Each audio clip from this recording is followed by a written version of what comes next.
top 5 reasons to stay in North America.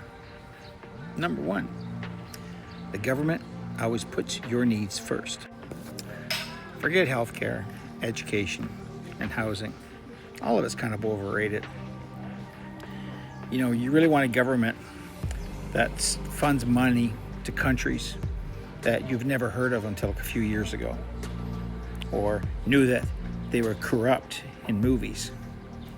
They always said they were the most corrupt country, but they still throw money that way, and they continue to give them money.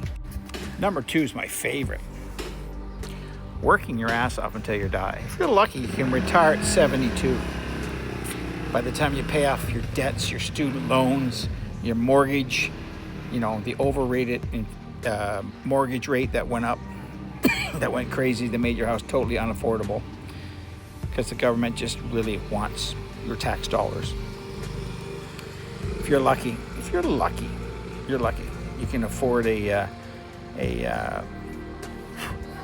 mini hamburger at McDonald's and a small fry and a coffee, or heat your home. Number 3, don't forget housing prices. You know, it's only $850,000 for the average house price, right? So, you know, if you're lucky, you can get a 1-bedroom closet for $1,000 a month in downtown Vancouver, or just outside in Burnaby, or one of the suburbs, or one of the other cities outside of the province. You can get a 1-bedroom, 500 square footer for $2,000 a month, and extra for your lights, cable, internet, and your heating. And in places like Alberta, like Edmonton and Calgary, you pay for the water to come in, pay for the water to go out, and you pay a recycling charge on top of it. Number 4, true freedom. To be broke, to stay broke, to stay in debt, to pay over outrageous prices for everything. Yeah, and get hardly anything out of it. Blocking gridlock traffic for 5-6 hours a day while you go to your dead-end job, or your boss can replace you in a heartbeat. That's if you can get a job, because all the illegal immigrants and all the immigrants that are funded by the federal government comes in, and the employers get a 40% discount because your tax dollars are paying for those immigrants to work at jobs. Meanwhile, you're sitting at home wondering what the fuck's going on. If you're at home, you're probably 35 and still living in your parents' home because you can't afford to get out. So stay locked in your house. Can't afford to move out, can't afford to go anywhere. Stay in your shitty relationship because neither one of you can afford to leave each other, because where are you going to go? Where can you live?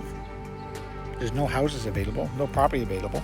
So living the dream, right? Living the dream. Watch the government spend your retirement. If you're lucky enough to have a home, watch your government say, well, we're going to tax you on possible income from the house's value because you bought it at X and you have the potential to sell it at Y. But when the market goes down, they don't reimburse you, right? And last but not least, number 5, who needs peace of mind? Who needs fresh air? Who needs nature? Who needs affordable living? Who needs real food that's not GMO'd? Who needs food that was picked the night before? You know, that 3 weeks on a truck to come into your country with it chemically spread with stuff onto it to make it ripen while it's in the truck, or not ripen while it's in the truck. Who needs all that, right? Why would you want to move to another country where rent's affordable, food is affordable, your neighborhoods actually know each other, people in your neighborhoods? Who wants to move into a community where your neighborhood is about 10,000 people and everybody knows everybody? Why would you need that, right? Why would you need to know that family values and being part of a home? Who needs it, right? Anyway, I'm Crazy Craig. I'm Dad's in the Philippines. Mabuhay.